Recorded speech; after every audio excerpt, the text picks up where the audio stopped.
कृष्णाचं नाव विठ्ठल कसं पडलं आणि मग पंढरपूरला विठ्ठल रुक्मिणीची मूर्ती एकत्र का नाही आहे यामागचीच ही एक पौराणिक कथा। कृष्ण निजेला निवांत, आठवली त्याला राधा, जादूने केले राधेला जिवंत, जणू काय झाली त्याला प्रेमबाधा। समोरून आली रुक्मिणी, कृष्णासंग राधाच पाहिले, डोळे झाले लाल लाल, म्हणे कृष्णाला सोडून मी चालली। कुठे गेली बाई कोणास ठाऊक, कृष्ण शोधतो तिला, होऊन व्याकुळ भाऊक।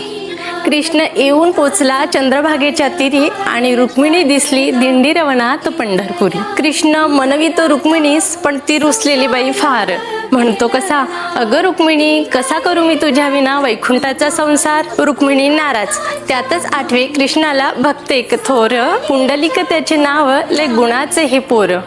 पुंडलिकाच्या दारी गबाई आली कृष्णाची स्वारी, पुंडलिक करतो आई बापाची सेवा, कृष्णाला ठेवून दारी उभा विठेवरी। वाट पाहता पाहता कृष्णाची मूर्ती राहिली, विठेमुळे विठ्ठल प्रचिती त्याची झाली।